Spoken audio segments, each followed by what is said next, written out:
नमस्कार दोस्तों, AKG global study में आपका बहुत बहुत स्वागत है। दोस्तों आज की इस क्लास में हम जानेंगे सौरमंडल या सोलर सिस्टम किसे कहते हैं। उससे पहले दोस्तों आप लोगों को जानना चाहिए कि जो हमारा सोलर सिस्टम है उसमें जो सोल वर्ड आता है उसका क्या मतलब होता है, और जब हम हिंदी में लिखते हैं सौरमंडल उसमें जो सौर शब्द आता है उसका क्या मतलब होता है। ये दोस्तों काफ़ी इंपॉर्टेंट रहने वाली है, जो भी एग्जाम की प्रिपरेशन कर रहे हैं गवर्नमेंट एग्जाम की। दोस्तों ये वीडियो काफ़ी हेल्पफुल रहने वाली है, तो दोस्तों इस चैनल पर नए हैं तो सब्सक्राइब जरूर कर दें ताकि लेटेस्ट वीडियो आप तक पहुँच जाए। तो दोस्तों चलिए स्टार्ट करते हैं अपनी इस क्लास को। क्या आप जानते हैं कि पौराणिक रोमन कहानियों में जो सोल जो शब्द था वो क्या है, सूर्य देवता को बताता था।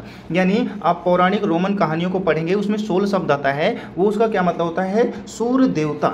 और दोस्तों जो हम हिंदी में लिखते हैं सौरमंडल, उसमें जो सौर शब्द आता है उसका अर्थ होता है सूर्य से संबंधित। तो सोल का मतलब होता है सूर्य देवता और सौर का मतलब होता है सूर्य से संबंधित। इसीलिए हम क्या करते हैं कि सूर्य के परिवार को सौरमंडल कहते हैं, यानी जो सूर्य का जो परिवार है। अब सूर्य का परिवार आप देख पा रहे हैं, ये लाइन से ये इधर खड़ा है, इधर ये लाइन पे लगा हुआ है, ये क्या है, सूर्य का जो परिवार है, यानी सौरमंडल बोलते हैं। तो सूर्य का परिवार, ये जितने भी ग्रह हैं वो क्या है, सूर्य के परिवार हैं, जिन्हें हम सौरमंडल कहते हैं। दोस्तों मैंने पिछली वीडियो में काफ़ी डिटेल में सौरमंडल के बारे में पढ़ाया था और काफ़ी लोगों ने इसे देखा और काफ़ी लोगों ने प्यार दिया। दोस्तों मैंने वो पिछली जो हमारी वीडियो है उसमें मैंने बताया था कि उपग्रह किसे कहते हैं, खगोल पिंड किसे कहते हैं, ग्रहों की परिक्रमण काल संख्या क्या है, सौरमंडल की संख्या क्या है, और कौन कौन से ग्रह जो हैं वो छोटे और बड़े होते हैं, और कुछ फैक्ट भी मैंने आपको बताए थे। तो पहली वाली जो वीडियो है वो आप देख सकते हैं, मैं अपने डिस्क्रिप्शन में उसका लिंक दे दूंगा, आप वहाँ पे जाके विजिट करके उस वीडियो को जरूर से जरूर देखें, काफ़ी हेल्पफुल रहेगी आप लोगों के लिए।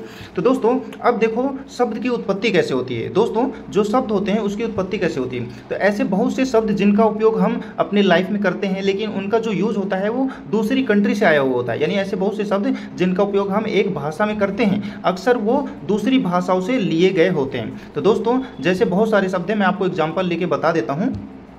उदाहरण के लिए दोस्तों एग्जाम्पल हम ले लेते हैं जियोग्राफी, एक अंग्रेजी शब्द है। यह ग्रीक भाषा से लिया गया शब्द है जिसका अर्थ है पृथ्वी का विवरण। यानी हम जो जियोग्राफी लिखते हैं वो क्या है, एक अंग्रेजी शब्द है, और ये क्या है, ग्रीक भाषा से लिया गया शब्द है जिसका अर्थ होता है पृथ्वी का विवरण, यानी पृथ्वी का जो विवरण है उसको जानना।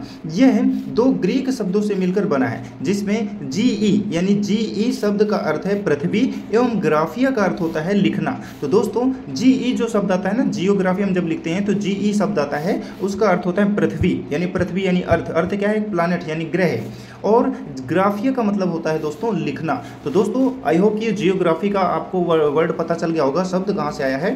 अब दोस्तों आइए पृथ्वी के संबंध में कुछ और अधिक शब्द हम देख लेते हैं। जैसे दोस्तों हम लिखेंगे जियो प्लस अगर लॉजी लगा दें तो जियोलॉजी हो जाता है। तो इसका मतलब होता है, जियोलॉजी का मतलब होता है पृथ्वी का अध्ययन करना। तो जहाँ पे भी जियोलॉजी का शब्द आपसे पूछा जाए कि जियोलॉजी का क्या मतलब होता है, तो उसका मतलब होता है पृथ्वी का अध्ययन करना। जब हमें पृथ्वी का अध्ययन करना होता है तब हम जियोलॉजी पढ़ते हैं, और जब हम पृथ्वी का मापन करना होता है, मेजरमेंट करना होता है, तब हम जियोमेट्री पढ़ते हैं। तो दोस्तों आई होप ये कॉन्सेप्ट आपका क्लियर हो गया होगा। और दोस्तों ये वीडियो अगर हेल्पफुल रही हो तो चैनल पे नए हैं तो सब्सक्राइब जरूर करें और इस वीडियो को शेयर करना भी ना भूलें। Thank you friend for watching this video. मिलते हैं नेक्स्ट वीडियो पर।